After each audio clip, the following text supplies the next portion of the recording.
অনেকে আছে মাজারে গিয়ে সাজদা দেয়, সাজদা পাওয়ার একমাত্র হকদার কে? কোন জীবিত পীর, কোন মুর্দা পীরের সামনে সাজদা দেওয়া যাবে না। অনেকে আছে পীর বাবার একেবারে পায়ের মধ্যে চুমু দিবে, পায়ের মধ্যে সাজদার মতো পড়ে যাবে। মনে রাখতে হবে মাথা একমাত্র নত করতে হয় কার সামনে? আল্লাহ ছাড়া মুসলমানের মাথা আর কারো সামনে নত হবে না। অনেকে আছে মাজার ধোয়া, কবর ধোয়া, পানি পান করে বরকতের জন্য, এটাও আল্লাহর সাথে শিরক। কারণ বরকতের একমাত্র মালিক যিনি, জোরে বলেন তিনি কে? আবার অনেক জায়গা আছে মাজারের গিলাফ, এটাকেও বরকতের জন্য, কিংবা কবরের মাটিকে অনেকে বরকতের জন্য নিয়ে এসে এটা থেকে তাবিজ বানায়, গলায় লটকায় হাঁটে। এইরকম করে বরকতের জন্য তাবিজ গলার মধ্যে লটকায় হাঁটা, মাজারের কবরের মাটি লটকায় হাঁটা, বরকত মনে করা, এটাও আল্লাহর সাথে শিরক করা। আবার অনেকে আছে মাজারের মধ্যে উরুস বসায়, এইরকম আছে না নাই? যারা মাজারের মধ্যে উরুস বসায় গান বাজনা করে, এরা তো শয়তানের চাইতে আরেক ধাপ এগিয়ে গিয়েছে। শয়তান এদেরকে খেলাফতে দিয়া শয়তান ওই এলাকা থেকে চলে গিয়েছে। গান বাজনা করা কোনো মুমিনের কাজ নয়। আল্লাহর নবী বলেছেন, আল গিনাউ ইয়ামবুতুন নিফাকু ফিল কলবি কামা ইয়ামবুতুল মাউজ যারা। কোন জমিতে যখন পানি সেচ দেওয়া হয়, পানি সেচ দেওয়া হলে যেমন সেই জমিনের ফসলের উৎপাদন বাড়ে, ঠিক তেমনি ভাবে গান বাজনা মানুষের অন্তরের নিফাকি বাড়িয়ে দেয়। গান বাজনার মাধ্যমে মানুষের অন্তর নাপাক হয়ে যায়। গান বাজনার মাধ্যমে মানুষের ঈমানটা একেবারে বরবাদ হয়ে যায়, কলুষিত হয়ে যায়। গান বাজনা হলো শয়তানের কাজ। জোরে বলেন কার কাজ? কোরআন তেলাওয়াত করা, আল্লাহর শানে, রসুলের শানে, আল্লাহর শানে, রসুলের শানে গলার আওয়াজ বের করা, এটা হলো মুমিনের কাজ। এজন্য আমার যুবক ভাইদেরকে, মুমিন ভাই বোনদেরকে বলবো, আমরা কোনো গান বাজনা, শয়তানি কোনো বাদ্যযন্ত্র, মিউজিক এবং শয়তানি কোনো আড্ডা তামাশার সাথে সম্পর্ক রাখবো। আল্লাহর কোরআন শুনবো, কোরআন তেলাওয়াত করব। কারণ কোরআন তেলাওয়াত করলে, কোরআন তেলাওয়াত শোনালে, কোরআন তেলাওয়াত করলে বা শুনলে ঈমান যিনি বাড়িয়ে দেন, জোরে বলেন তিনি কে? সে আল্লাহ বলছেন, ওয়া ইযা তুলিয়াত আলাইহিম আয়াতুহু যাদাতুহুম ঈমানা। আর যখন তাদের সামনে আল্লাহর আয়াত তেলাওয়াত করা হয়, তখন তাদের ঈমান আরো বেড়ে যায়। কোরআন তেলাওয়াতে ঈমান বাড়ে বলেছেন কে? আপনার যদি গান শুনতে মন চায়, এই থাকতে না দিন দিন ঝাঁকানাকা নাপাক গান বাদ দিয়ে আপনি আল্লাহর শানে গান শোনেন, আল্লাহর শানে গান বলেন। কারণ আল্লাহর শানে যে গান বলা হয় বা গাওয়া হয়, সেই গান সুন্দর কম না বেশি? আল্লাহ নবীর শানে গজল গান আমার জাতীয় কবি কত সুন্দর করে লিখেছেন। ত্রিভুবনের প্রিয় মুহাম্মদ এলো রে দুনিয়ায়, রে সাগর। ভালো লাগেনি আপনারা? হ্যাঁ, যুবক ভাই হল, আপনারা অবাই হবাই গিয়া গান বাজনার তালে তালে তাল দিন। আর আমার জাতীয় কবি হায় রে হায়, আজান হইন না, আজান লইয়া তাই লেখছেন সুবহানাল্লাহ। মসজিদেরি পাশে আমায় কবর দিও ভাই, যেন গড়ে থেকে মুয়াজ্জিনের আজান শুনতে পাই। মসজিদেরি পাশে আমায় কবর দিও ভাই, আমার গোরের পাশ দিয়ে ভাই নামাজিরা যাবে, পবিত্র সেই পায়ের ধ্বনি এ বান্দা শুনতে পাবে। গোর আযাব থেকে গুনাহগার পাইবে রেহাই, মসজিদেরি পাশে আমায় কবর দিও ভাই। বলেন আমিন। আমার দেশে সাইমুম আছে, কলরব আছে, এরকম অনেক ভালো ভালো সঙ্গীত শিল্পী এবং শিল্পী গোষ্ঠী আছে। এদের গান শুনবেন, এদের গজল শুনবেন। নাপাক কোনো গান বাজনা কিংবা গান বাজনা, নারী পুরুষের অবাধ মেলামেশায় যেখানে ওরস হয়, এই শয়তানি আড্ডার সাথে মুসলমানের কোনো সম্পর্ক নয়। মুসলমানের সম্পর্ক হবে কোরআনের সাথে। জোরে বলেন কিসের সাথে?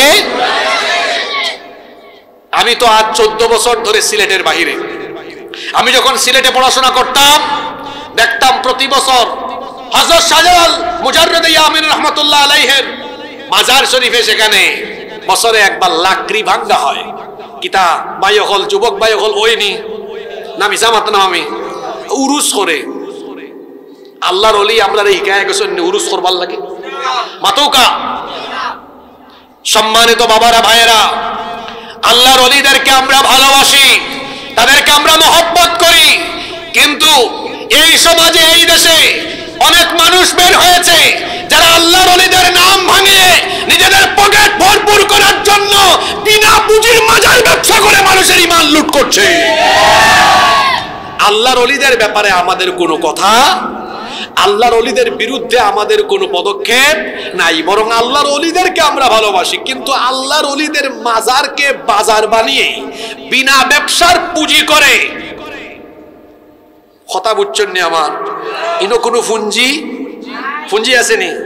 ফুঞ্জি হইল গিয়ে আরে ও ফির বাবার খাদিম হয়ে গেল বা এনার নাম ভাঙ্গাইয়া বই গেলাম দরবার এখান বানাইয়া, আর বিনা ফুঞ্জির ব্যবসা চলে।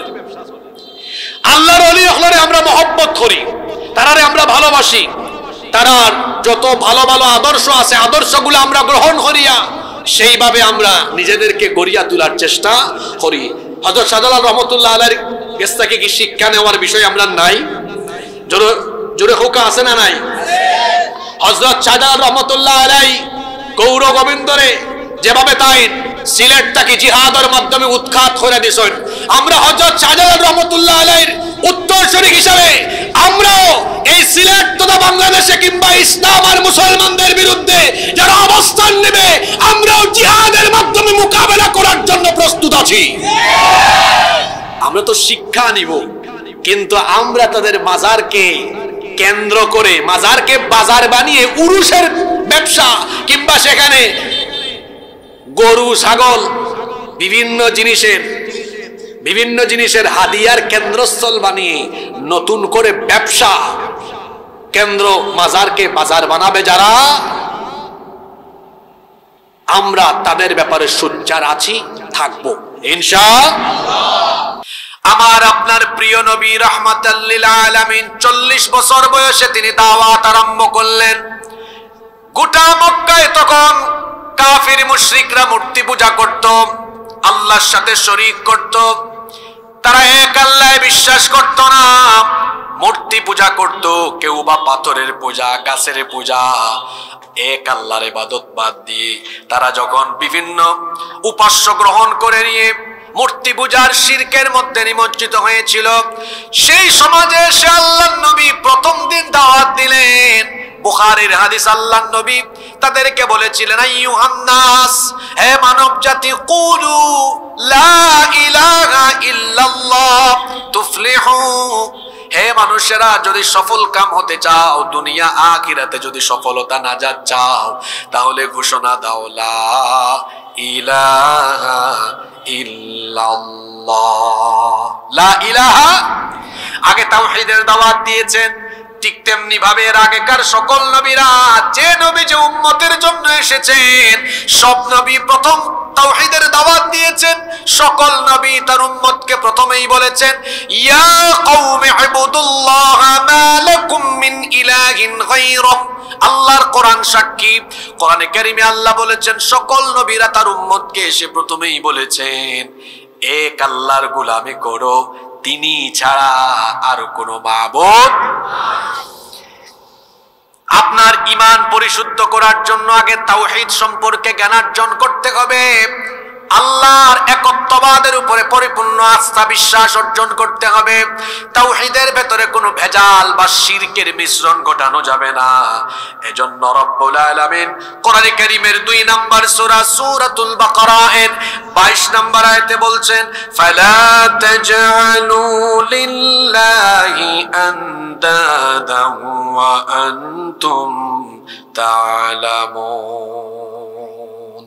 তোমরা জেনে বুঝে আল্লাহর সাথে কাউকে শরীক করো না, কারণ আল্লাহর সাথে কোনো শরীক নেই।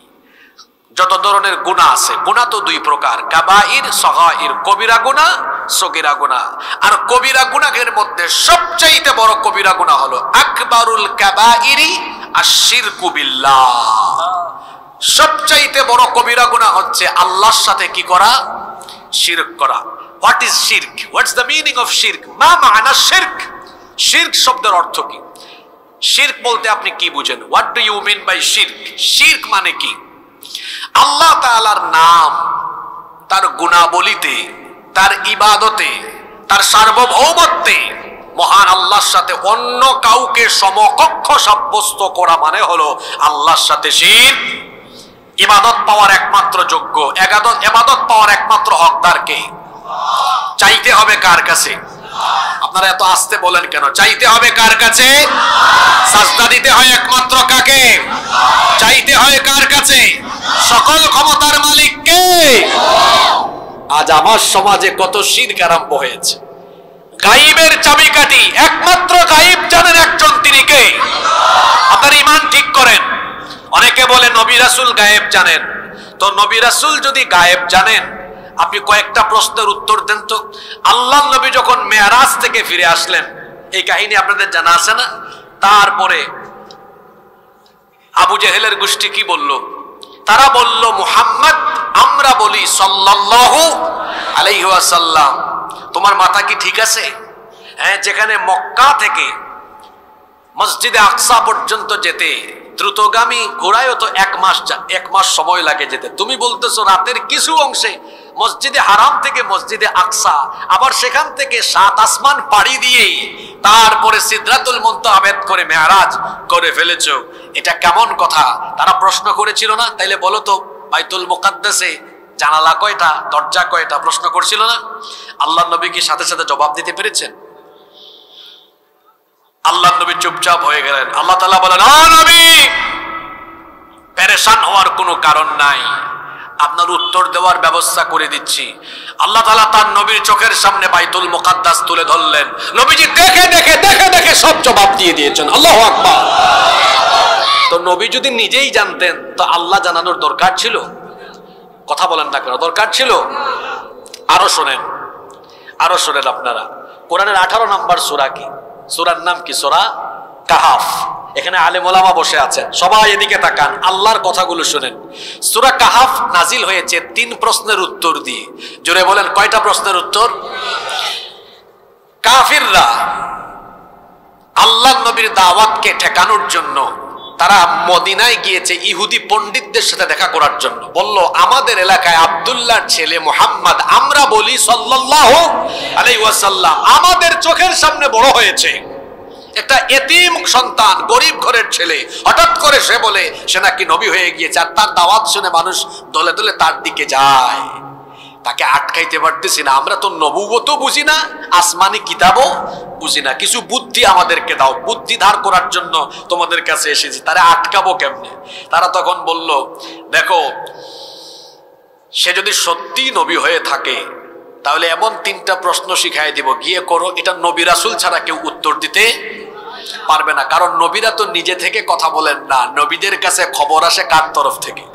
জোরে বলেন, কার তরফ থেকে? ওয়ামা ইয়ানতিকু আনিল হাওয়া ইন হুয়া ইল্লা ওয়াহয়ুন ইউহা। নবী বানিয়ে বানিয়ে কোনো কথা বলেন না, যা বলেন তা ওহী হিসাবে আসে, যার তরফ থেকে। জোরে বলেন তো, তিনি কে? তারা বলল, যাও 3টা প্রশ্ন গিয়ে করো।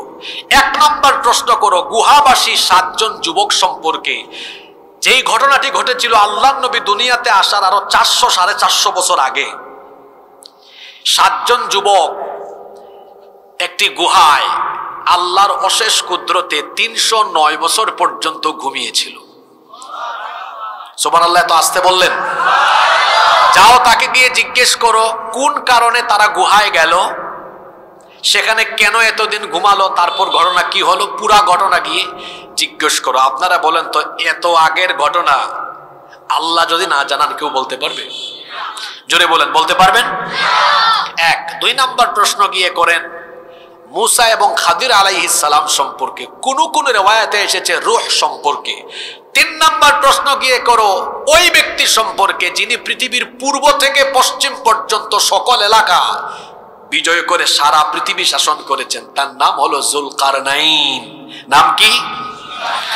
এগুলো নবীজির সময়কালের ঘটনা না আরো বহু আছে, হাজার হাজার বছর আগের না? এই তিনটা প্রশ্ন এসে তারা নবীকে করলো। নবীজি তিনটা প্রশ্নের উত্তর, তিনটা প্রশ্ন শুনে কাফিরদেরকে বলতেন, যাও কালকে আসিও, জবাব দিয়ে দিব। আগামীকাল আসবে, জবাব দিয়ে দিব। নবীজি ভাবছেন কাফিররা চলে যাবে, জিব্রিল আসবেন, ওহী নাজিল হবে, নবীজি পরের দিন জানাই দিবে। পরের দিন কাফেররা এসেছে, আল্লাহর নবী উত্তর দিতে পারেন নাই। কাফেররা কয় কি রে, তাইলে মনে হয় ধরা খাইছে। তৃতীয় দিন আসছে, নবীজি উত্তর দিতে পারেন নাই, বলেছেন পরের দিন আসো। এই রকম করে 15 দিন গিয়েছে, আল্লাহর নবী উত্তর দিতে পারেন। জোরে বলেন তো কয়দিন?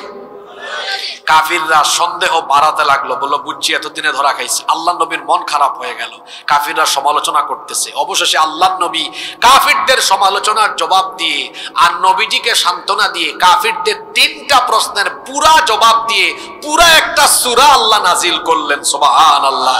আর উত্তর দিতে লেট হলো কয়দিন? এই 15 দিন দেরি হলো কেন, এটা আল্লাহ সূরায় বলেছেন, ওয়ালা তাকুলান্না লিশাইইন ইন্নী ফাইলুন যালিকা গাদান ইল্লা আইয়াশা আল্লাহ।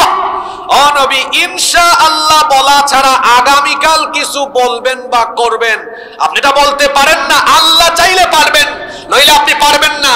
এই ঘটনা আপনাকে কি শিক্ষা দিল? একমাত্র আল্লাহ ছাড়া পৃথিবীর কেউ গায়েব জানে না। যদি জানতেন তাহলে তো 15 দিন দেরি হতো না, সাথে সাথে জবাব দিতে পারতেন। নিজের আকীদাকে বিশুদ্ধ করেন, গায়েবের একমাত্র মালিক যিনি, জুড়ে বলেন তিনি কে?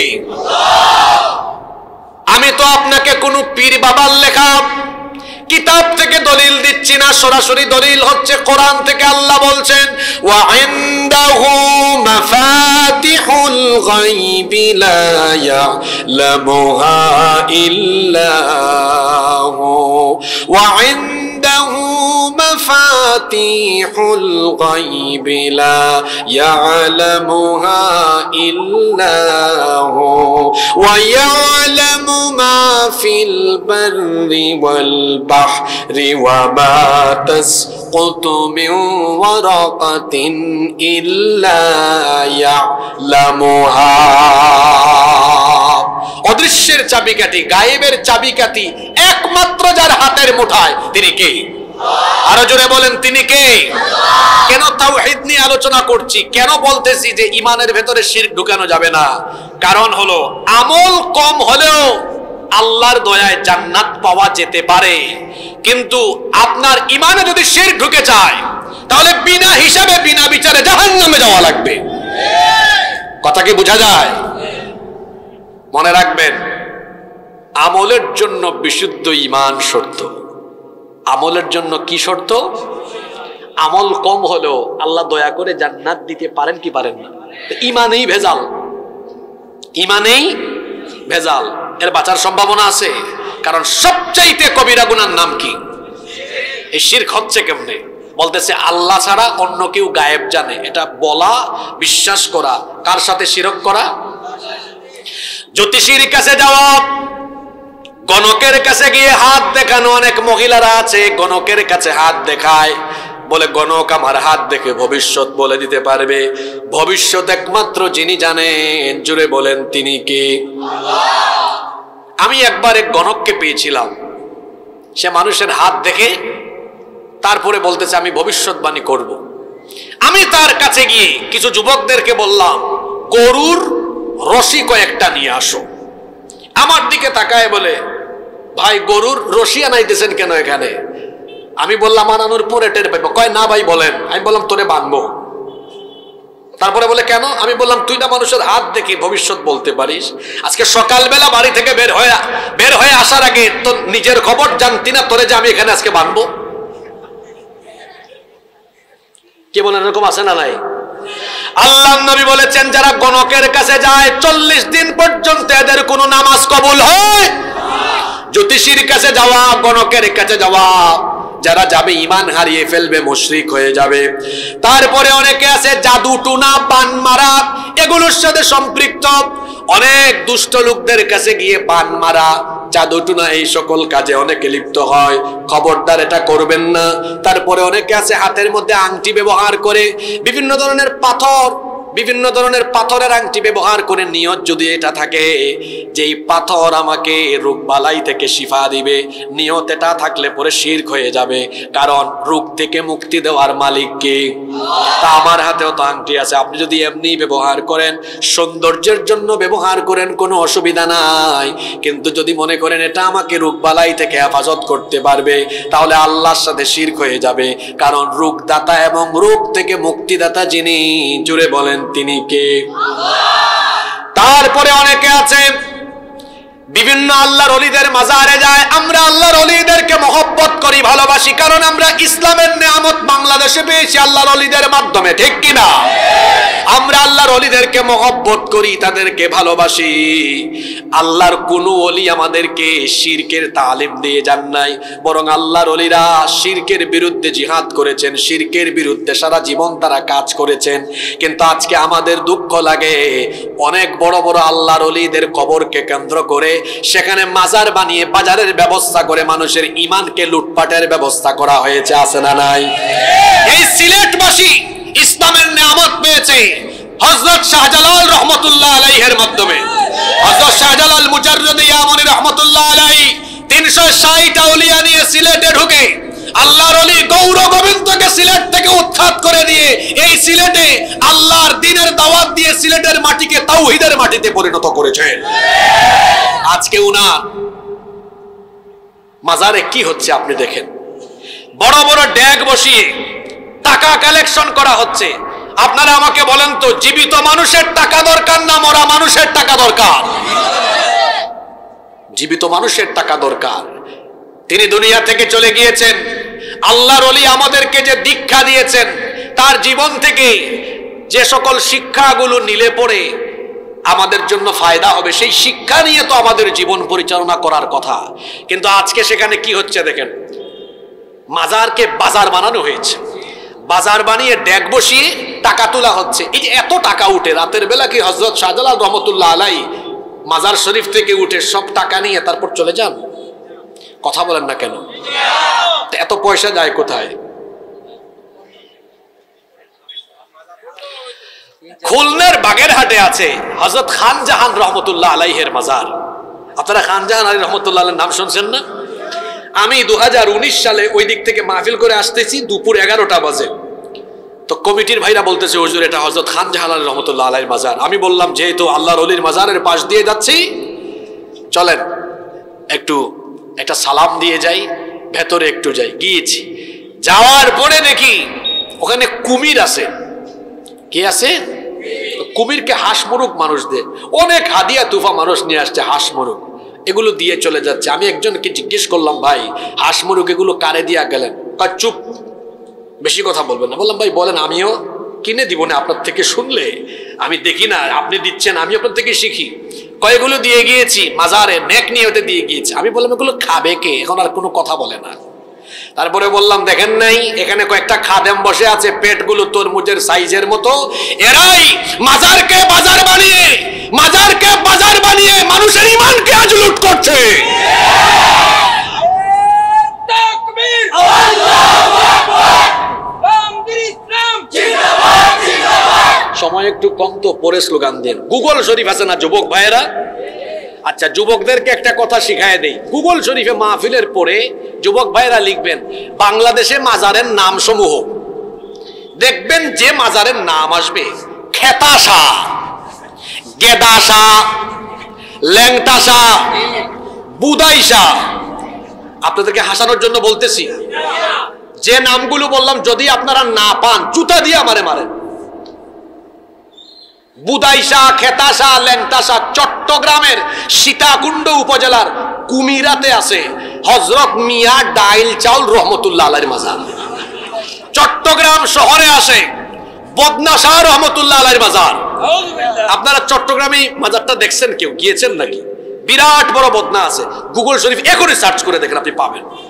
তারপরে আপনি অবাক হয়ে যাবেন, গত বছর আমি রাজবাড়িতে গিয়েছি, তো রাজবাড়িতে যাচ্ছি, এখানে দেখলাম লেখা আছে জামাই পাগল বাবার দরবার শরীফ। তুরা সিলটি হইলাই দেনে, পাক্কা দিন বাদে আইয়া হামাইছি সিলট না? আপনারা রাগ করে লিবা? নিজের এলাকার মানুষের না আমি সবসময় সিলেটি মাতি সিলেটাইলে অন্তত 1 ঘন্টা ওয়াজ করলে 5-10 মিনিট হই, কারণ নিজের এলাকার মানুষের সামনে তো বেশি সময় নিজের কন্ট্রোলের ভিতরে রাখা যায় না, না কিতা? তো আমি যাই আর মাহফিল ওই দিন কুষ্টিয়াত, তো যাইরাম রাজবাড়ি বাইদি অঙ্কু দেখি বিরাট বড় এক গেট লেখা জামাই পাগল বাবার দরবার। আমি আমার ড্রাইভার সাহেবরে কইলাম ভাই একটু উবাউকা, তাই কইরা স্যার খিতা হয়েছে, কইলাম বহুত বড় জিনিস আপনি দেখছেন না? আমি দেখছি। বাদে ছবি তুললাম, আমার ফেসবুক পেজ ফলো করলে হয়তো অনেকে দেখতেও পারেন আপনারা। ওদিন আমি ছবি ওটা তুললা, ও ছবির উপরে আমার পেজও ক্যাপশন দিছি জামাই পাগল বাবা একজন ফাইলিছি আমি। এখন বাংলাদেশও কিতা কোনো বউ পাগল ফিরুর আসেননি? হায় রে হায়, আমি পোস্ট লেখার বাদে 5 মিনিট গেছে না, মুন্সিগঞ্জ জেলার গজারিয়া থানা থাকি একজনে ছবি সুদ্ধা পোস্ট করছেন, হুজুর আমার বাড়ি গজারিয়া উপজেলা। তো দেখো কা ছবি সুদ্ধা আমিও তুললাম, আল্লাহ ইনো আসন বউ মস্তান রহমতুল্লাহ আলাই, জামাইও মিলে গেছে বউও। আর ইবা খেতা আসন, খেতা শাহ বুদাইসা গেদা শাহ গেদিসা, হায় রে হায়। আপনারা কিন্তু আমার মাত হইন না মনে করেন ই হুজুর মনে হয় মারাত্মক ফিরাউলিয়া বিরোধী। আমি আমার বাড়ি তো সিলেট, আমি হযরত শাহজালাল রহমতুল্লাহ আলাইহির রুহানি সন্তান। আমরা কি করে পিরাউলিয়া বিরোধী হই? আমরা হক্কানি রব্বানি পীর মাশায়েখ আউলিয়া উলিয়াদের বিরুদ্ধে নেই, বরং যারা মাজারকে বাজার বানিয়ে যে সকল ভণ্ড পীরেরা মানুষের ঈমান লুট করে তাদের সাথে আমাদের কোনো সম্পর্ক নয়। ইতানতে কিতা করেন? ও আচ্ছা, 2017 সালের ঘটনা এখন তুরা হইলাই। আমি ভারত সফরও আসলাম এই সময়। তো দিল্লিত আপনারা জানেন হযরত খাজা নিজামুদ্দিন আউলিয়া রহমতুল্লাহ আলাই তানোর কবরের ফাঁস দিয়া যাইলাম। তো এর মধ্যে খরজনে কইলা যেহেতু আল্লাহ মাজারের খান্দা বাইতে যাইলাম, তোরা একটা সালাম দিয়ে যাই, কইলাম তাইও হমাই যাইতেন।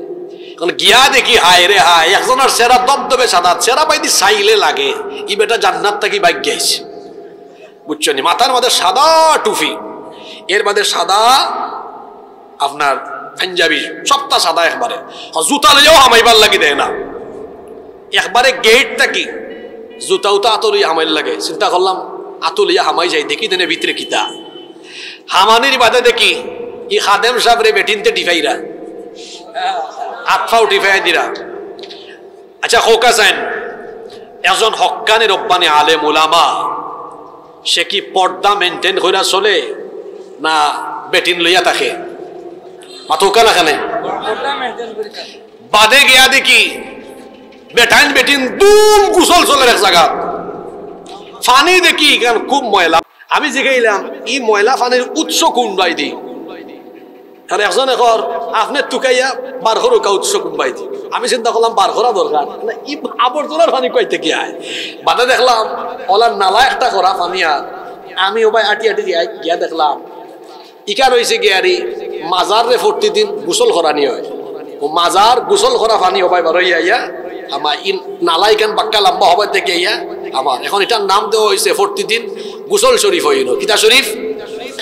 ও চট্টগ্রাম আছে ল্যাংটা বাবার দরবার, ই বাবা কোনটাও ফিন্দন না, বুঝছেন নি? এখন বাবারে বছরে একবার গোসল দেওয়া হয়, কত বড় ব্যাকলিগুর খান্দার যাওয়া যাইব গন্ধে।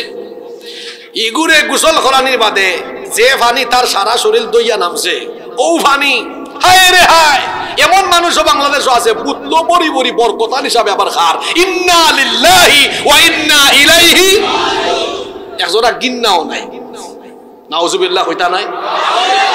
আমি যেটা কইরাম বানাইয়া কইরাম না কিতা? হ্যাঁ, বাংলাদেশে এটা আসেনি। আমরা হক্কানি রব্বানি পীর আউলিয়া পীর মাশায়েখ হলরে আমরা মহব্বত করি, তারার লাগি দোয়াও করি, দোয়া করি না? কিন্তু যারা ইমান লুট করার কাজ করে তারার ব্যাপারে আমরা কোনো সময় চুপচাপ থাকি।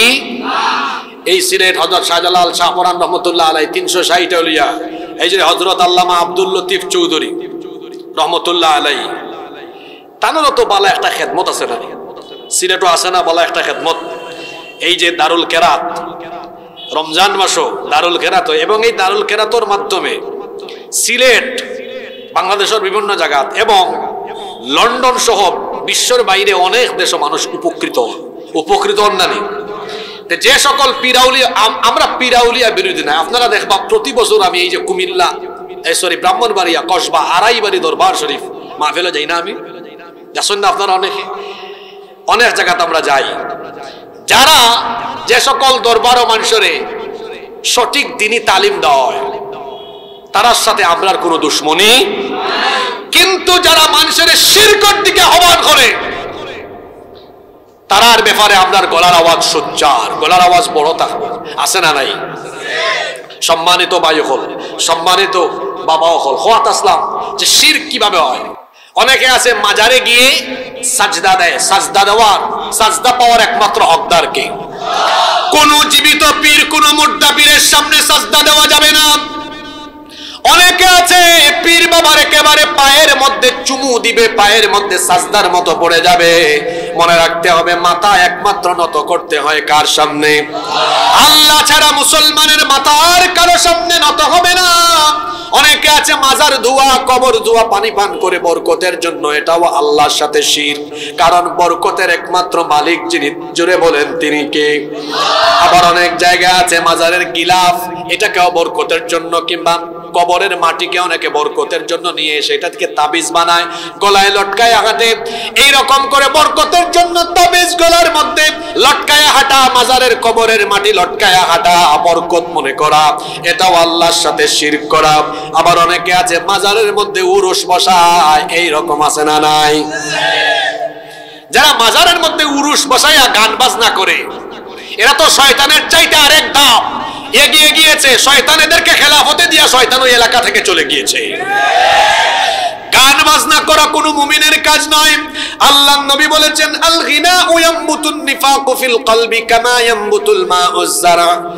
কোন জমিতে যখন পানি সেচ দেওয়া হয়, পানি সেচ দেওয়া হলে যেমন সেই জমিনের ফসলের উৎপাদন বাড়ে, ঠিক তেমনি ভাবে গান বাজনা মানুষের অন্তরের নিফাকি বাড়িয়ে দেয়। গান বাজনার মাধ্যমে মানুষের অন্তর নাপাক হয়ে যায়। গান বাজনার মাধ্যমে মানুষের ঈমানটা একেবারে বরবাদ হয়ে যায়, কলুষিত হয়ে যায়। গান বাজনা হলো শয়তানের কাজ। জোরে বলেন কার কাজ? কোরআন তেলাওয়াত করা, আল্লাহর শানে, রসুলের শানে, আল্লাহর শানে, রসুলের শানে গলার আওয়াজ বের করা, এটা হলো মুমিনের কাজ। এজন্য আমার যুবক ভাইদেরকে, মুমিন ভাই বোনদেরকে বলবো, আমরা কোনো গান বাজনা, শয়তানি কোনো বাদ্যযন্ত্র, মিউজিক এবং শয়তানি কোনো আড্ডা তামাশার সাথে সম্পর্ক রাখবো। আল্লাহর কোরআন শুনবো, কোরআন তেলাওয়াত করব। কারণ কোরআন তেলাওয়াত করলে, কোরআন তেলাওয়াত শোনালে, কোরআন তেলাওয়াত করলে বা শুনলে ঈমান যিনি বাড়িয়ে দেন, জোরে বলেন তিনি কে? সে আল্লাহ বলছেন, ওয়া ইযা তুলিয়াত আলাইহিম আয়াতুহু যাদাতুহুম ঈমানা। আর যখন তাদের সামনে আল্লাহর আয়াত তেলাওয়াত করা হয় তখন তাদের ঈমান আরো বেড়ে যায়। কোরআন তেলাওয়াতে ঈমান বাড়ে বলেছেন কে? আপনার যদি গান শুনতে মন চায়, এই থাকতে না দিন দিন ঝাঁকানাকা নাপাক গান বাদ দিয়ে আপনি আল্লাহর শানে গান শোনেন, আল্লাহর শানে গান বলেন। কারণ আল্লাহর শানে যে গান বলা হয় বা গাওয়া হয় সেই গান সুন্দর কম না বেশি? আল্লাহ নবীর শানে গজল গান আমার জাতীয় কবি কত সুন্দর করে লিখেছেন। ত্রিভুবনের প্রিয় মুহাম্মদ এলো রে দুনিয়ায় রে সাগর। ভালো লাগেনি আপনারা? হ্যাঁ যুবক ভাই হল, আপনারা অবাই হবাই গিয়া গান বাজনার তালে তালে তাল দিন। আর আমার জাতীয় কবি হায় রে হায়, আজান হইন না, আজান লইয়া তাই লেখছেন সুবহানাল্লাহ।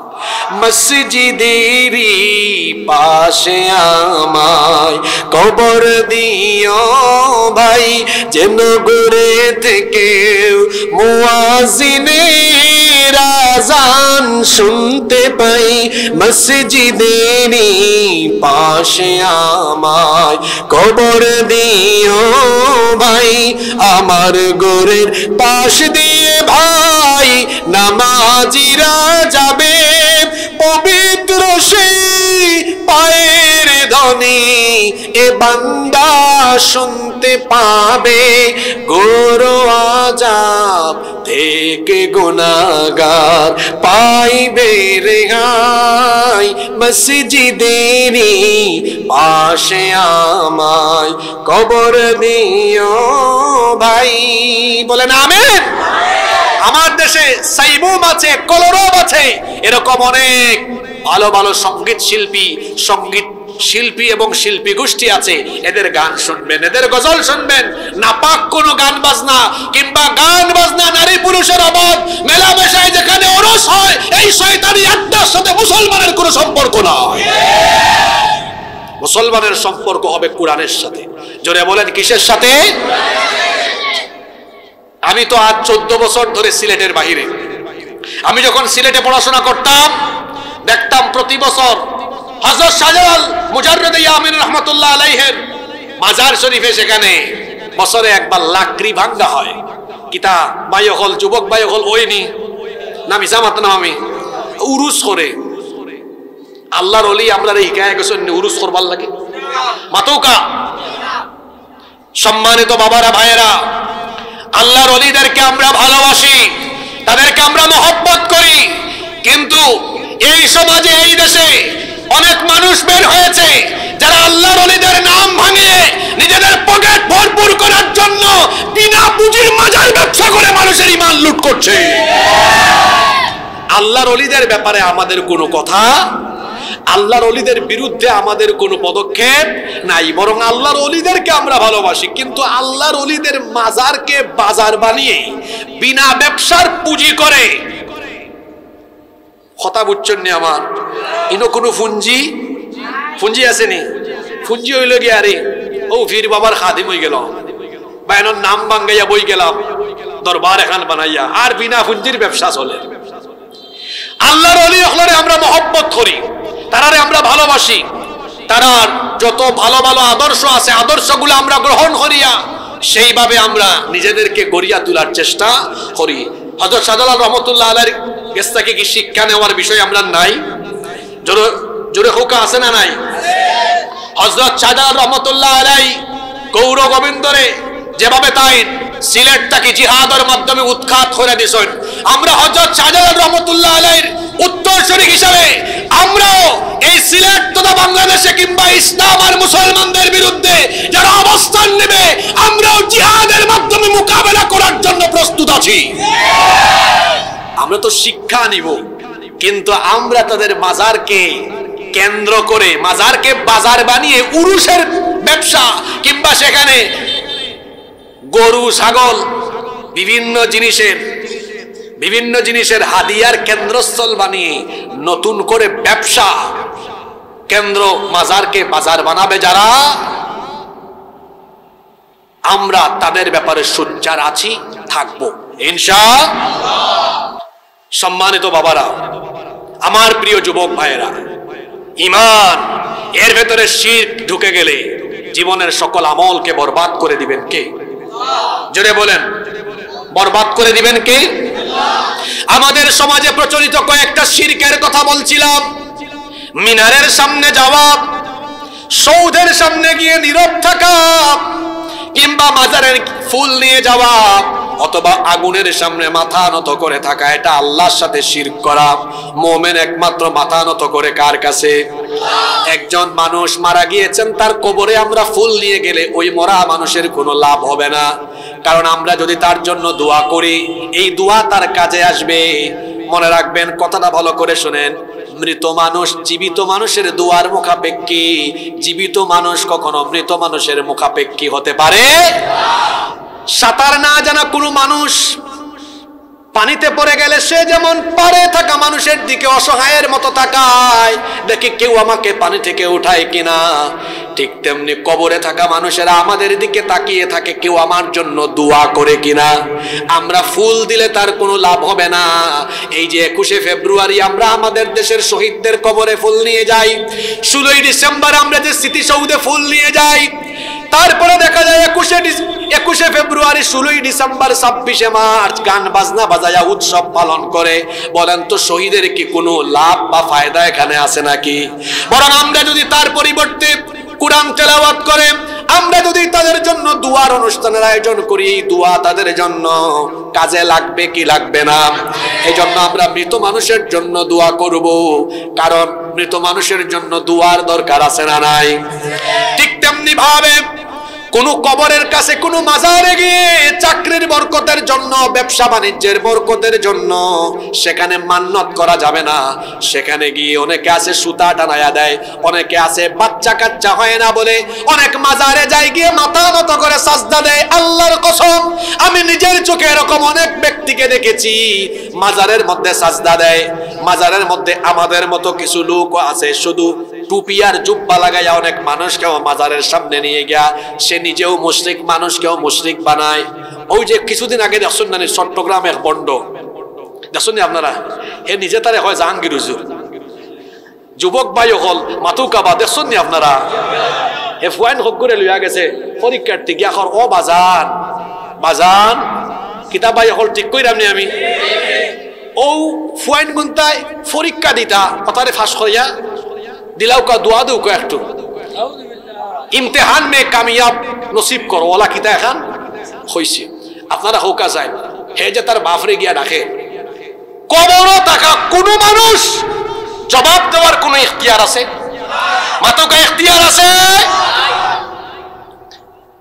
আপনি যে গিয়া মাজারও সন্তান চাইরা, ইয়া আল্লাহ ইয়া আল্লাহ ইয়া আল্লাহ, এই কি জাতি মান আপনার হোকা চান? কুকুর, আমরা একবারে হাঁটি বাসায় হইলাই কুত্তা না নি, কুত্তায় বছর বাচ্চা দেয় খোটা, আল্লাহ মাতুকা দেয় আপনারা, অভাব নাই না রে পড়াইলা একবারে। আচ্ছা হোক আছেন হে কোন বাবার কাছে কতবার যায়? হায় রে হায়, নামাত লইব রে যায়নি, ও যুবক ভাই এখন মাতুকা যায়নি। কুত্তা কত বাচ্চা হয়, সেউর কিছু কে জীবনেও চায় না। আর আপনার তো আল্লাহর সৃষ্টির শ্রেষ্ঠ মানুষ, আপনি এখানে বাচ্চা একটা ওয়াল লাগে, হ্যাঁ অমুকর ভিজনে তমুকর ভিজনে তাবিজ দেউকা, তার বাদে অনেক জীবিত ফির মরা ফির মাজারও গিয়া মাথা নত করিয়া, আবার জীবিত ব্যক্তির ফাওয়ার গেছে মাথা টেকাই আপনি চাইরা। আপনি কি জানেন না 86 বছর বয়সে আমাদের জাতির পিতা ইব্রাহিম আলাইহিস সালাম সন্তান চেয়েছেন। বুড়া বয়সে যখন মানুষের সন্তান হওয়ার কথা না, তিনি তখন যখন আল্লাহর কাছে দোয়া করলেন রব্বি হাবলি মিনাস সালিহিন, রব আমাকে নেককার সন্তান দাও, 86 বছর বয়সে তাকে সন্তান দিয়েছেন কি? ইব্রাহিম আলাইহিস সালামের আরেক স্ত্রীর নাম সারা, বন্ধা। চিকিৎসা বিজ্ঞান আমাদেরকে বলে বন্ধা নারীর ঘরে কোনো সন্তান হয়, কিন্তু আল্লাহ তাআলা ওই বন্ধা নারীর ঘরেও সাইয়েদনা ইসহাক আলাইহিস সালাম দান করেছেন। জাকারিয়া আলাইহিস সালামের সন্তান ছিল না, তার স্ত্রী ছিলেন বন্ধা। জাকারিয়া আলাইহিস সালামের বন্ধা স্ত্রীকেও যিনি সন্তান দিয়েছেন তিনি কি? তিনি আল্লাহর কাছে দোয়া করেছিলেন রব্বি লা তাদার আলাল রব্বি লা তাদার, তিনি বলেছিলেন কিতা জানো দোয়াটা, রব্বি লা তাদারনি ফারদান ওয়া আনতা খায়রুল ওয়ারিথিন, রব্বি লা তাদারনি ফারদান ওয়া আনতা খায়রুল ওয়ারিথিন। আল্লাহ তুমি আমাকে উত্তরাধিকারী বানিয়ে দিও না, তুমি আমাকে সন্তান দান করো। তাকে কি আল্লাহ সন্তান দেন নাই? আপনার ঈমান এত দুর্বল কেন? ওইদিকে হাজবেন্ডও নাই, স্বামীও নাই, এক নারী নাম হলো মারিয়াম আলাইহিস সালাম, স্বামী ছাড়া এই নারীর পেটে সন্তান দিয়েছেন কি? সন্তান হয় না। বিয়ে করেছেন 12 বছর 14 বছর হয়ে গিয়েছে, হতাশ হবেন না। তাহাজ্জুদের নামাজে আপনি চোখের পানি ছেড়ে দেন, আল্লাহর কাছে চাওয়ার মতো চান। আমার আল্লাহ হলেন এমন, দুনিয়ার মানুষের কাছে চাইলে মানুষ রাগ করে, আর আল্লাহর কাছে না চাইলে আল্লাহ রাগ করেন। আল্লাহু আকবার। আল্লাহর নবী বলেছেন, আল্লাহর নবী বলেছেন মাল্লাম ইয়াসআলিল্লাহ ইয়াগদাব আলাইহি, যে ব্যক্তি আল্লাহর কাছে চায় না আল্লাহ তার উপর বেজার হয়ে যান, আর যে ব্যক্তি আল্লাহর কাছে যত বেশি চায় আল্লাহ তার উপরে তত বেশি খুশি হয়ে যান। 5 ওয়াক্ত নামাজের মুয়াজ্জিন হচ্ছেন আব্দুল করিম সাহেব, আব্দুল জব্বার সাহেব, আর তাহাজ্জুদের নামাজের মুয়াজ্জিন স্বয়ং আল্লাহ। আল্লাহু আকবার। কারণ তাহাজ্জুদের নামাজের টাইমে আল্লাহ তাআলা ডাক দেন মানজাল্লাযী ইয়াদউনি, এমন কে আছে এখন আমাকে ডাকবে? যখন সারা দুনিয়ার মানুষ ঘুমিয়ে গিয়েছে, কে আছে আমাকে ডাকবে, আমার সাথে প্রেম ভালোবাসা বিনিময় করবে? মানজাল্লাযী ইয়াসআলানি, কে মন আছে যে আমার কাছে চাইবে? বান্দারে ঘুম থেকে উঠ, আমার কাছে চা। বান্দারে ভালো করে শোন, এই যে মাগরিবের পরে সন্ধ্যার পর থেকে আস্তে আস্তে আস্তে আস্তে করে সব মানুষ তার ঘরের দরজা বন্ধ করে দেয়, গেট লাগায়া দেয়। রাতের বেলা সকলের দরজা বন্ধ হয়ে যায়, কিন্তু আল্লাহর রহমতের দরজা খোলা থাকে। এই জন্য পীরের দরবারে নয়, আপনি আল্লাহর রহমতের দরবারে আল্লাহর কাছে চান, দেখবেন আপনাকে সন্তান যিনি দিয়ে দিবেন। জোরে বলেন তিনি কে? আল্লাহর সাথে শিরক করবেন না, একমাত্র চাইতে হবে কার কাছে? সূরা ফাতিহাতে তো আল্লাহ আপনাদেরকে এই শিক্ষা দেন, ইয়াকা নাবুদু ওয়া ইয়াকা নাস্তাঈন।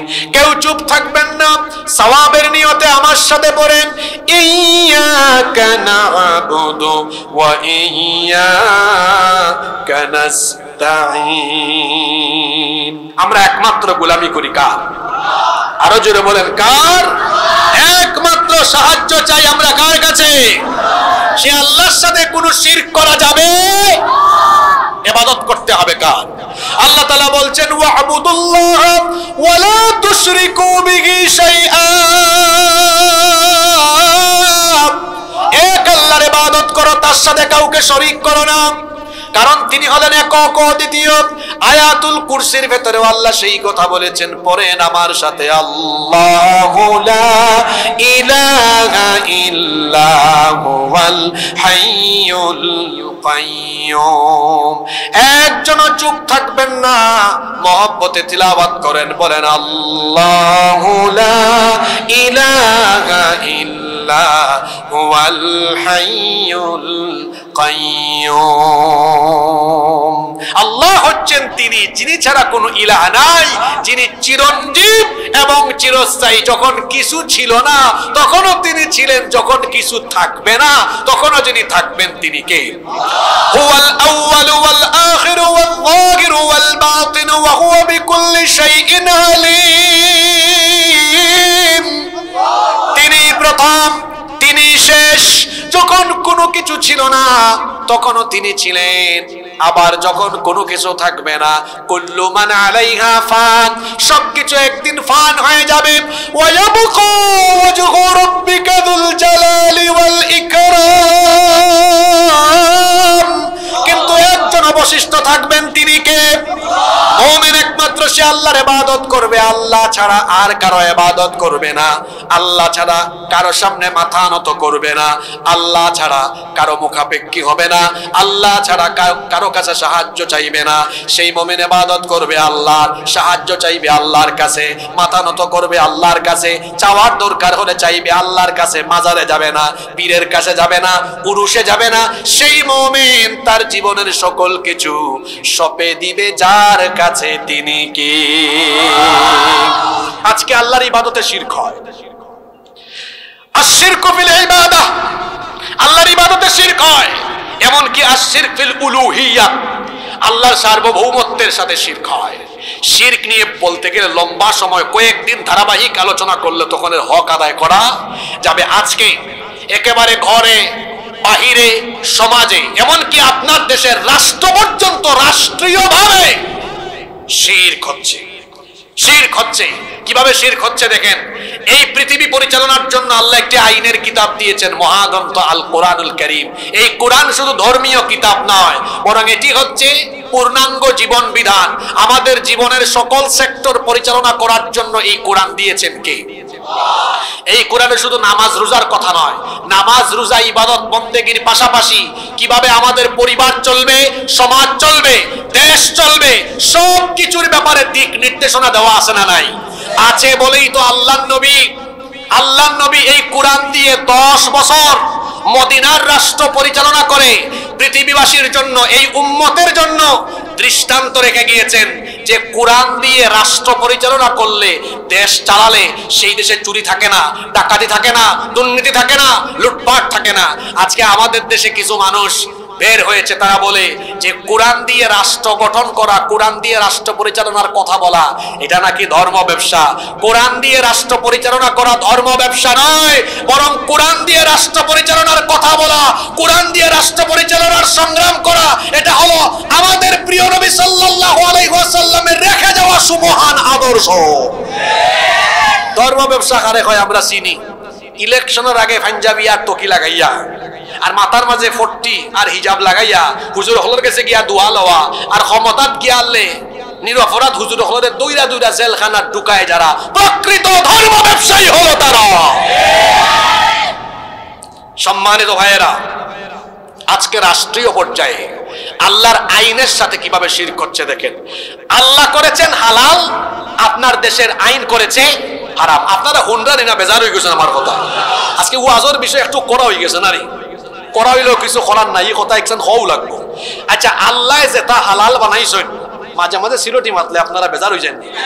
আমরা সিলটি মানুষ তো খালি দেখাই যাও হুজুর হলোর ভাগত, তা আমরাও তো সারা দেশও যাই না নি। আমি তো আপনারও সন্তান, আমরাও হিলা মারতাম পারি, কোনো অসুবিধা নাই। তবে নিজের এলাকার মানুষের সামনে নিজের ভাষায় মাতার মাঝে একটা মজা আছে না নাই, যে মাঝে মাঝে এর লাগি আমি মাতিলাই। আচ্ছা হোক আছেন, আল্লাহ যেটা হালাল বানাইছেন, কোনো মানুষের ক্ষমতা আছে এটা হারাম বানানি?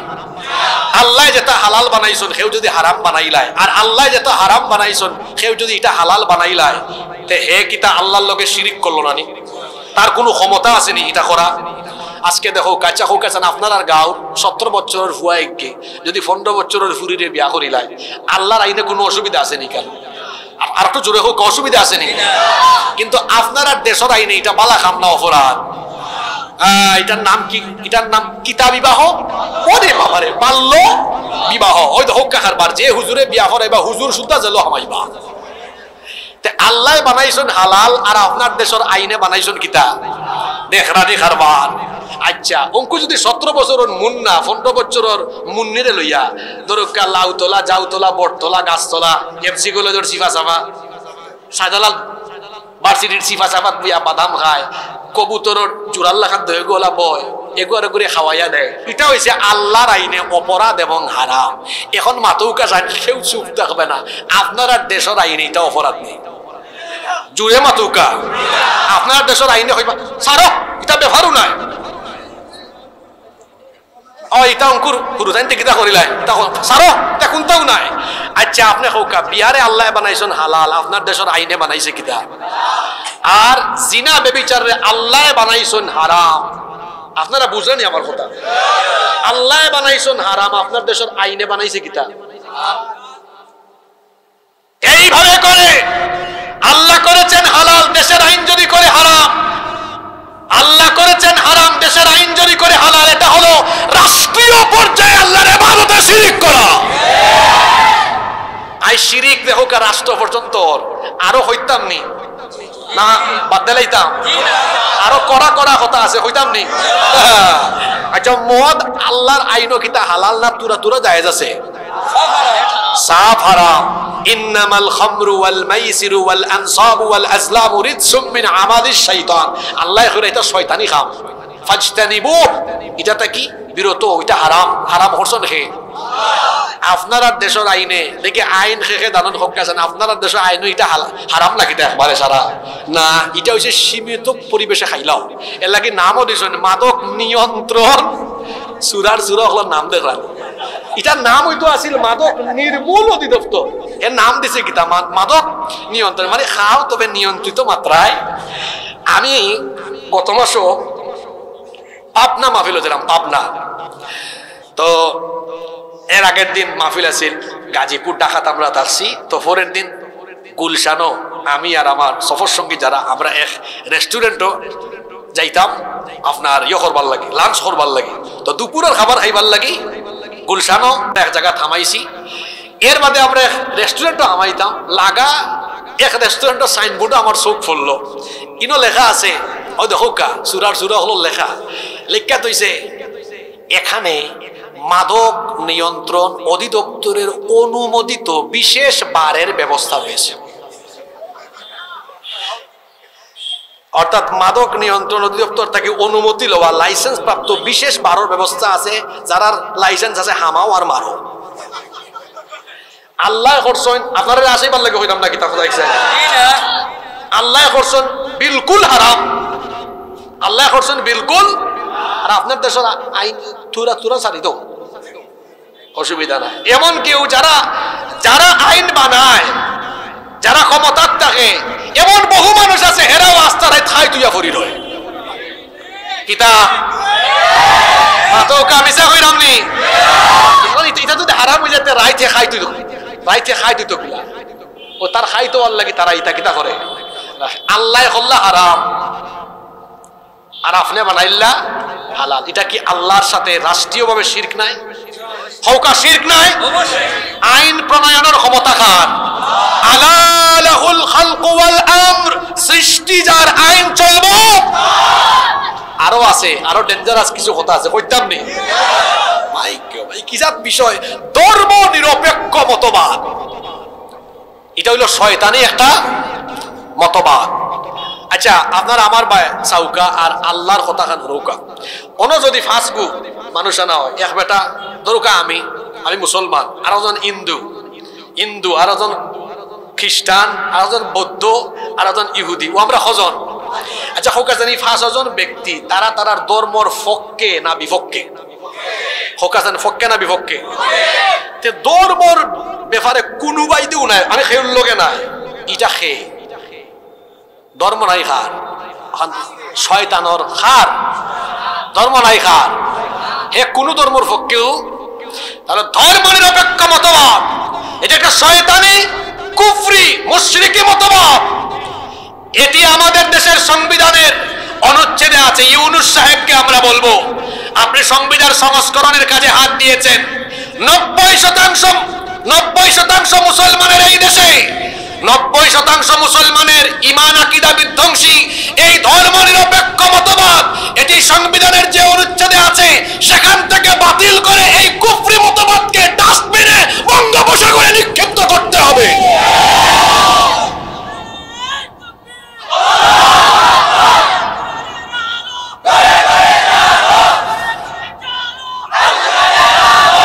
শিরিক করতে করতে কুয়াইগা শিরিক হামাইছে বুঝানি আপনারা আর নির্বাচন আইল নি এক গ্রুপ বাড়াই যাবা মানুষের ফার্ম দিতা করি তারা ফার্মর কথা কইতাম নি ওই দহকা আইয়া কর জনগণ আপনারা সকল ক্ষমতার মালিক ইন্না লিল্লাহি ওয়া ইন্না ইলাইহি সকল ক্ষমতার মালিক কি আন্নাল কুওয়াতা লিল্লাহি জামিআ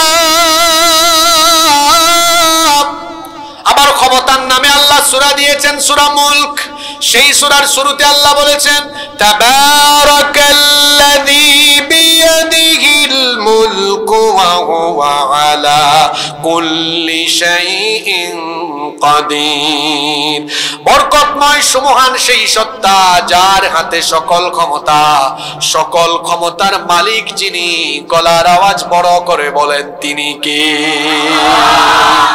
নির্বাচনের টাইমে আইয়া হয় আপনারা সকল ক্ষমতার মালিক ইকান হইয়া তোরা ফার্ম দেয় আপনারা ফার্ম দিয়া বাদে বুট অসাইন কালেকশন করিলায় করার বাদে যখন ক্ষমতার যায় এই সময় আপনারা এবারে হাসা কথা ইমানদারের লেখান হুক্কা যায় এই সময় ক্ষমতার মালিক তারা জনগণে রাখে না নিজেই যায় ওইয়া বাদে মাঝে মাঝে এমন অবস্থা হয় আচ্ছা তারার যুক্তি অনুযায়ী যদি সকল ক্ষমতার মালিক জনগণ হয় তে জনগণে যত সময় থাকবা চাইবা অত সময় না থাকতায় না চাইলে থাকতায় না এখন জনগণে যদি না চায় হয় একবারে গুলি করে অক্কটের হুতাইলা জনগণের টাকায় কেনা বলি জনগণের বুকের উপরে বিদ্ধ করে জনগণের বুক ঝাঁঝরা করে দেয় এরা আবার বলে সকল ক্ষমতার মালিক জনগণ এরা এই কুফরি মতবাদ এই কুফরি কথা প্রচার করে করে জনগণের কাছ থেকে ভোট নেওয়ার পরে ক্ষমতার অপব্যবহার করে স্বৈরাচার হয়ে আবার জনগণের বুকে গুলি চালায় যারা আসল শয়তান হলো তারা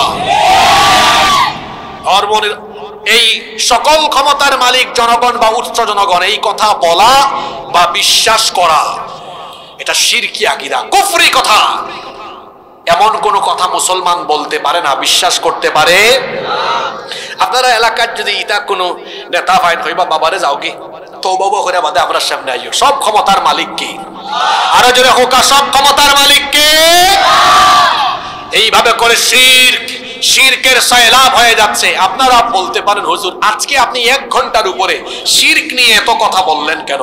ভালো করে শুনেন কেন শিরক নিয়ে এত কথা বললাম। যে ব্যক্তি শিরক করে, শিরকের সাথে লিপ্ত হয়, এই ব্যক্তির 3টা মারাত্মক পরিণাম আছে। কথা বুঝে থাকলে বলেন তো কয়টা পরিণাম? সূরা নাম্বার, আয়াত নাম্বার সহ বলে দেই, বাড়ি গিয়ে মিলিয়ে নিন। 1 নাম্বার, যে ব্যক্তি শিরকের সাথে লিপ্ত সেই ব্যক্তি আল্লাহর ক্ষমা থেকে বঞ্চিত হয়ে যাবে। যে ব্যক্তি আল্লাহর ক্ষমা পাবে না ওই ব্যক্তি আল্লাহর জান্নাতও কোনোদিন পাবে। রব্বুল আলামিন কোরআনুল কারীমের 4 নাম্বার সূরা সূরাতুন নিসা এর 48 নাম্বার আয়াতে বলছেন, ইন্নাল্লাহা লা ইয়াগফিরু আন ইউশরাকা বিহি ওয়া ইয়াগফিরু মা দুনা যালিকা লিমান ইয়াশা ওয়া মান ইউশরিক বিল্লাহি ফাকাদ ইফতারা ইসমান আযীমা। আল্লাহ তাআলা বলছেন নিশ্চয়ই আল্লাহ শিরকের গুনাহ ছাড়া যে কোনো গুনাহ ক্ষমা করে দেন। যে ব্যক্তি আল্লাহর নামে মিথ্যাচার করে, শিরক করে, সেই ব্যক্তি মহা পাপের রচনা করে। এই আয়াত আমাদেরকে কি বার্তা দিল? শিরকের গুনাহ ছাড়া অন্য যে কোনো গুনাহ বান্দা করলে সেই গুনাহ আল্লাহ মাফ করে দিতে পারেন, কিন্তু শিরকের গুনাহ বান্দা তওবা না করা পর্যন্ত আল্লাহ মাফ করেন না। তার মানে শিরকে লিপ্ত হয়ে যারা মারা যায় তারা আল্লাহর ক্ষমা থেকে বঞ্চিত। জোরে বলেন কি থেকে বঞ্চিত? এজন্য কেউ যদি শিরক করে, শিরকের উপর থেকে মারা যায়, এই ব্যক্তি আল্লাহর ক্ষমা পাবে না। 2 নাম্বার শিরকের পরিণাম হলো যে ব্যক্তি শিরকি কাজ করবে এই ব্যক্তির সারা জীবনের সকল আমলকে যিনি বরবাদ করে দিবেন তিনি কে? রব্বুল আলামিন কোরআনুল কারীমের 39 নাম্বার সূরা সূরাতুজ জুমারের 65 নাম্বার আয়াতে বলছেন, ওয়ালাকাদ উহিয়া ইলাইকা ওয়া ইলাল্লাযীনা মিন ক্বাবলিকা লাইন আশরাকতা লায়াহবাতান্না আমালুকা ওয়া লাতাকুনান্না মিনাল খাসিরিন। আল্লাহ তাআলা বলছেন, ও নবী আপনার উপরে এবং আপনার পূর্ববর্তী সকল নবী রাসূলদেরকে একই রকমের ওহী করা হয়েছে, যদি তোমরা শিরকে নিমজ্জিত হও, শিরকের সাথে লিপ্ত হও, সকল আমল বাতিল করে তোমাদেরকে একেবারে সব আমল বাতিল করে দিয়ে আমল শূন্য বানিয়ে দিবেন তিনি কে? তাহলে শিরকের সাথে যে ব্যক্তি লিপ্ত হয়ে তার আমল বরবাদ হয়ে যায়, বাতিল হয়ে যায়। এই যে আপনারা মাহফিলে আসলেন, মাহফিলে আসলে তো সওয়াব হয়। কেউ যদি শিরকের সাথে লিপ্ত হয় তার এই আমল, তার এই নেক আমল দিয়েও কোনো লাভ হবে না, এটাও বাতিল করে দিবেন কে?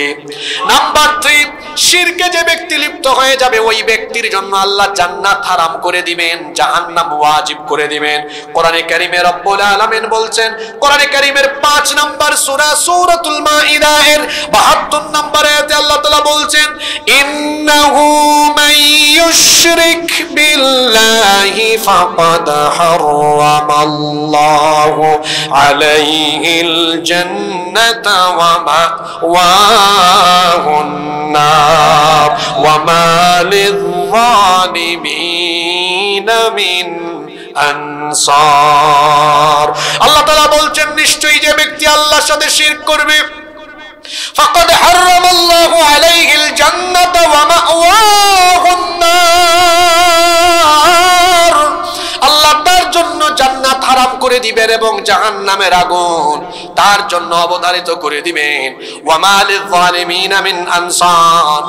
কিয়ামতের দিন তাদের জন্য কোনো সাহায্যকারীও থাকবে না। 3টা সূরার 3টা আয়াত থেকে আপনাদেরকে শিরকের ভয়াবহ পরিণাম জানালাম। 1 নাম্বার পরিণাম হলো যদি কোনো ব্যক্তি শিরকে লিপ্ত হয় সে আল্লাহর ক্ষমা থেকে বঞ্চিত, আল্লাহ তাকে মাফ করবেন না।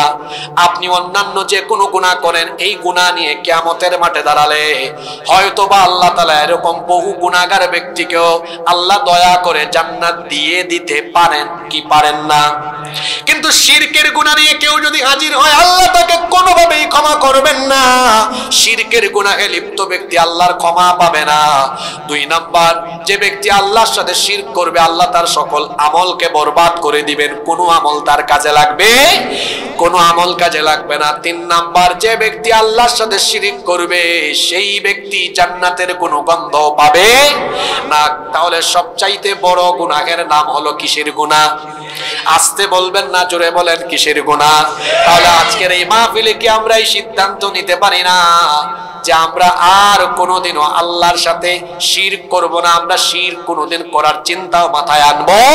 তাহলে আমরা আসেন আল্লাহর সাথে কয়েকটা ওয়াদা করি, আমরা গোলামি করব কার? আস্তে বলবেন না, জোরে বলেন গোলামি করব কার? মাথা নত করব কার সামনে? ব্যবসা বাণিজ্য চাকরি বাকরির উপার্জনের জন্য আমরা বরকত চাইব কার কাছে? সন্তান হয় না, সন্তান চাইব কার কাছে? আমাদের জীবনের সকল চাওয়া পাওয়া সব কিছু নিবেদন করব কার কাছে? মানুষের তৈরি করা আইন প্রতিষ্ঠা বাদ দিয়ে কোরআনের আলোকে সমাজ রাষ্ট্র পরিচালনার জন্য, কোরআনের আইন প্রতিষ্ঠার জন্য কাজ করব কার খুশির জন্য? কারণ পৃথিবীর সকল নবী এবং রাসূলদেরকে আল্লাহ এই দায়িত্ব দিয়েছেন, শারা'a লাকুম মিনাদ দীনি মা ওয়াসসা বিহি নূহা ওয়াল্লাযী আওহাইনা ইলাইকা। আল্লাহ বলছেন, ও নবী, আপনার উপরে এবং আপনার পূর্ববর্তীদের উপরে সকল নবী রাসূলকে আমি একই ধরনের ওহী নাজিল করেছি। মূসা, ঈসা, আপনার আগের সকল নবী রাসূলকে আমি আদেশ দিয়েছি, আন আকিমুদ্দিন, আমার দ্বীনকে আমার জমিনে প্রতিষ্ঠা করো, আমার জমিনে আমার দ্বীন কায়েম করো। এই জমিনটা কার? আরো আস্তে হোক, জমিন কার? আমরা কার? এখন হোক আছেন জমিন যদি আল্লাহর হয়, ইন জমিনও কিতা আইন চলবো আমার বাপ দাদার না আল্লাহর? আল্লাহর নবী এবং রাসূলরা এই জমিনের মধ্যে কার আইন প্রতিষ্ঠার কাজ করেছেন? তো আপনি কি অমুক নেতা, তমুক নেত্রী, অমুক নেতা, তমুক নেতা তাদের আদর্শ কায়েমে কাজ করবেন, না আল্লাহর দ্বীন কায়েমের চেষ্টা করবেন?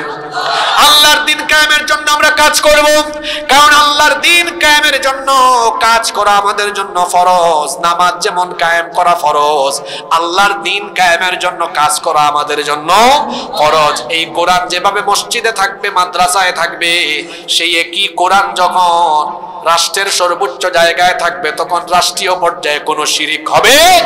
সেই কোরআনকে আমরা রাষ্ট্রের সর্বোচ্চ জায়গায় চাই কি চাই না? কথায় আছে, শেষ বালা যার সব বালা শেষ। কথা হনিল কা। আচ্ছা, আপনারা হোকা চাইন বাংলাদেশে 68,000 গাঁও আছে। এই 68,000 গাঁওত আজকে এক রাইতে যদি 68,000 হুজুরে ওয়াজ করেন, হুজুর হলে ওয়াজ করে কিতা 68,000 গাঁওত মানুষরে আদেশ দিবা না অনুরোধ জানাইবা? জোরে হোকা। ইসলাম কিতা? ইসলামের কোন কাজ কিতা আদেশ দেওয়ার না অনুরোধ করার? আদেশ করার। কিতা করার?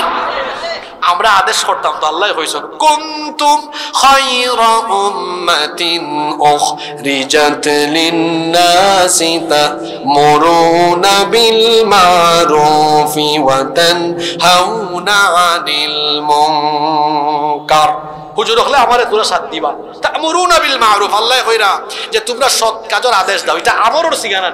তা'মুরুনা বিল মা'রুফ, আমরের সিগা। আল্লাহ আদেশ দিচ্ছেন সৎ কাজের আদেশ দাও, অসৎ কাজে নিষেধ করো। মনে করেন এই বাংলাদেশে এখন, এটা একটা উদাহরণ দিচ্ছি, শিক্ষা কারিকুলামে ঈমান আকীদা বিধ্বংসী অনেক কিছু ঢুকে গেল। সংবিধানে মুসলমানদের ঈমান আকীদা বিধ্বংসী অনেক কিছু ঢুকে গেল। এখন বলেন তো আলেম উলামারা বা আপনারা এগুলো বাতিল করার জন্য আদেশ করতে পারবেন না অনুরোধ করতে পারবেন? হয় আদেশ করিলে বা দেখি হরুকা আদেশ ওরা দেখাও কা আমার বেউস হয়ে ওয়াজ হনা নাকি না। বান্দরের ঘর বান্দর হলে যে শিক্ষা ব্যবস্থা বান্দরামি ঢুকাইছিল, আলু ভর্তা, ডিম বাজি, মুন্না আর মুন্নি, শরীফার শরীফা। এই সময় কিতা আমরা হুজুর হলে বা আপনারা আদেশ করিয়া ইটা বাতিল করতে পারছেন না সর্বোচ্চ অনুরোধ করতে পারছেন? জুড়ে হোকা, বুঝা হোকা, কিতা করতে পারছেন? এই উদাহরণ দেয়া যায় আপনারা বুঝবার লাগি, যতদিন পর্যন্ত আল্লাহর কোরআন রে আপনারা রাষ্ট্রের সর্বোচ্চ জায়গাত রাখতা না পারবা 6 দফা 8 দফা 9 দফা 13 দফা 14 দফা দাবি লইয়া যাইবা আর জালিম হলো রাতর মাইর খাইবা। ওই জায়গা পার্লামেন্ট, সেক্রেটারিয়েট আর বঙ্গভবনে যেদিন আল্লাহর কোরআনকে ঢুকানো যাবে আর কোরআনওয়ালা লোকদেরকে দিয়ে যখন সংসদ গঠন করা যাবে তখন অনুরোধ নয়, আদেশ করে করে সকল অন্যায়কে বন্ধ করে দেওয়া হবে। ঠিক তো হইলা? এখন হন জায়গা মতো কোরআনে লইয়া যাওয়া মাতৌকা লাগবো নি? আপনারা চাইননি? জোরে হোকা চাইননি? শেষ কথা হনৌকা, কোরআনের আইন যখন দেশ চালু হইব চুরি থাকতো নাই, ডাকাতি থাকতো নাই, অন্যায় থাকতো নাই। এখন দেখা যায় যে তাই তোরে সুট ডাকাই ধরার দায়িত্ব দেওয়া হয়েছে, ইটা আরো বড় চুরিয়া বইছে। আপনার উদাহরণ দিলাই ও যে বেনজির, তার নাম জেলা হায় রে হায়, খামও করছে নজিরবিহীন সুরর সুর 2000 টাকা চুরি করছে, সরি 2000 কোটি টাকা। আমার মুখে দেখছে 2000 টাকা, 2000 কত? আর আমাদের দেশ পাথর হোটেলের মালিক এখন আসলা, নাম মনে আসেনি আপনারা? চুরি আর চুরি। বাংলাদেশও চুরি কমে না কেন জানেননি? কারণ চুরি নিয়ন্ত্রণ করবার লাগে, নির্মূল করার লাগে যারা দায়িত্ব দেওয়া হেরাও বড় চুর। আপনারা আসিবার লাগে হয়েছে নি? দেখবানে খালি সুযোগ ফাইল নি, কেউ দায়িত্বটা ফাইল আঙ্গুল ফুল্লা। সম্পদ আসেন নি 5 কোটি, 5 বছর বাদে 500 কোটি। এখন হৌকা চাইন চুরি ডাকাতি নির্মূল তারার দ্বারা সম্ভব নি, যদি হৌকা সম্ভব নি। কোরআন সুরর শাস্তি হইল চুর দৌড়িলে হাত খাটিলাও দইরা। কারণ ই আইন হে বানাইব নি, হে নিজেও তো চুর, হে চাইব নি তার হাত খাটতো, কইব কোনো মতে রাখো। আর যদি আমরা কোনোদিন ধরা খাইয়া হামাই অসুবিধা কিতা জেলো হামাইলে তারা মনে করে আমি প্রমোশন লইয়া বার হইব। এর লাগি দেখবা মানুষের তৈরি করা আইন দিয়া শাস্তি চলে করিয়া আমি আজকে হইয়া গেলাম মনো চুর জেলো গেলে আরো আট নাড়ায় প্রিজন মেনে উঠা হয় আমি আইরাম আরো বড় মাফর চুরি করব। আইয়া দেখা যায় শালো আরো বড় চুরি করে। এই দেশে যদি কোরআনের আইন চালু হয়, কোন চোর ধরে যদি তার হাত কেটে দেওয়া হয়, এই একটা বিচার থেকে সবগুলা শেষরা চোর তারের মতো সুদা হয়ে যাবে। এই জন্য যতদিন পর্যন্ত কোরআনের আইন প্রতিষ্ঠা না হবে চুরি ডাকাতি জেনা বদমাইশি অন্যায় অপরাধ কমবে না।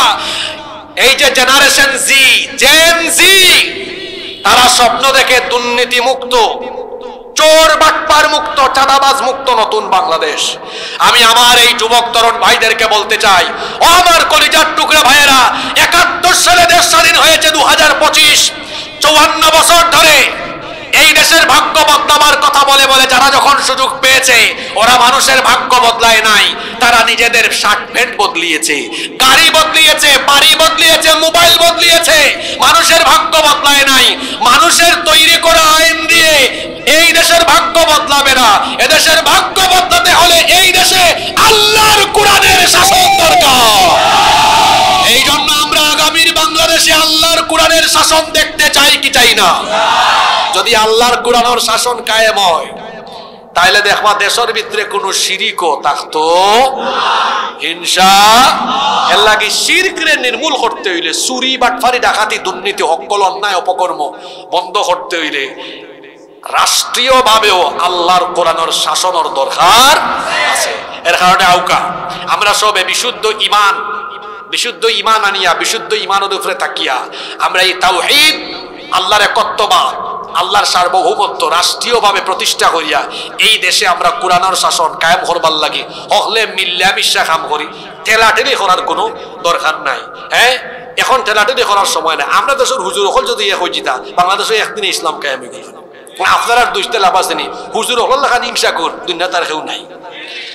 তোরা 1 মিনিট বাতিয়া শেষ করিলাই রাগ করবানি আপনারা এগো আরো করে দেখতেও পারে না। তাই যদি কমি হইতে আলিয়ার এটা দেখতে আরো ইন আলিয়া ইন খালিয়া এটার কোনো ইলিমও নাই। তাই যদি জামাত হইতে হইবা আমরাও হকলতা, তাই যদি হেফাজত হইবা এই আবার কিতা যাবেন হনৌকা। এই দেশ যারা দিনর কাজ করেন মনটারে বড় করুকা, সব আপনার ভাই। আমি জামাতকে ভালোবাসি, হেফাজতকে ভালোবাসি, চরমোনাইকে ভালোবাসি, খেলাফতকে ভালোবাসি, জমিয়তকে ভালোবাসি। সারসিনাকে ভালোবাসি, ফুরফুরাকে ভালোবাসি, ফুলতলিকে ভালোবাসি। যারা মুসলমান সবাই আমাদের ভাই, কারো সাথে আমাদের কোনো দুশ্মনী। কেন দুশ্মনী করব আমরা? আমরা যদি এক হয়ে যাই, কৌকা চাইনি দেশ ইসলামের বিরুদ্ধে খেওয়ার বইতে পারবে। আমরা কিতা করি? হুজুরে হুজুরে ঠেলাঠেলি করি। এর লাগে আমি প্রায় সময় হই ফাল্লার জেলা ব্যাং রাখা কঠিন, হুজুর হলে না হলে এক টেবিল এক সাথে বহানিও কঠিন। আচ্ছা কৌকা চান খাইল যদি সব হুজুর হল এক টেবিল বইয়া হয়, আমরা সবাই হয়ে গেছি। 10টার সময় কথা হইলে 11টার আগে আস্থা দেশের মানুষ হইবা হুজুর হলে হয়ে গেছেন, আমরা হয়ে গেলাম। আস্থা দেশের দায়িত্ব হুজুর হলে আমরা দিলাইলাম। ঠিক আছে রে কথা? ঠেলাঠেলি করবা না। তবলিগ যারা তারাও তো দিনের তোরা কাজ করেন, করেন না নি? যারা জমাত তারাও কাজ করেন, হেফাজত তারাও কাজ করেন। এর লাগে আমরা সব মিললে যদি এ হইতাম পারি, আপনার লগে হয়তো আমার বিরোধ আছে, আমরা খাইসলত কিলা ওখান হইয়া শেষ করি। আপনার আর আমার দেখা যায় 3-4টা মসলাক তুরা একটু কিতা আছে, বেড়াছাড়া হইবা তুই কাফির। এখন 3টা বেড়াছাড়া আছে, আপনি যদি তারে 3বার কাফির হন, 97টার তো মিল আছে, তারে আপনি 97 বার হোকা মুমিন মুমিন মুমিন মুমিন মুমিন মুমিন হোকা। কারণ 3টা অমিল হয়, যদি তারে 3বার কাফির হয় তা তো 97টার মিল আছে, 97 বার মুমিনও হওয়া দরকার। আমি আপনার লগে 49টা বিষয়ের অমিল থাকলেও আপনার লগে আমি ঐক্য করতে রাজি, এই কারণে কারণ আপনার লগে আমার 51টা মিল আছে। অত কোনটা লাগতো না, খালি 3টা বিষয় হয়ে গেলেও আমি আপনার লগে ঐক্যমত হয়ে যাব। আমরা রবকে, রসুল কয়জন, কিতাব কয়টা, আর কোনটাও লাগতো না, আমি আপনার লগে হয়ে যাব। আমাদের প্রভু এক, এক নবীর উম্মত, জীবন বিধানে ওই শিবানী কোরআন। আমাদের প্রভু এক, এক নবীর উম্মত, জীবন বিধানে ওই শিবানী কোরআন। তবে কেন কেন হে মুসলমান, এক হও এক হও করিয়া বাপ। আমরা এক হইলে আপনার শক্তি বাড়বো ইনশাআল্লাহ। আল্লাহ তাআলা গোটা বিশ্বের মুসলমানদেরকে ঐক্যবদ্ধ হওয়ার তৌফিক দেন। আল্লাহ আমাদের সবাইকে বিশুদ্ধ ঈমানের উপরে অবিচল থাকার তৌফিক দেন।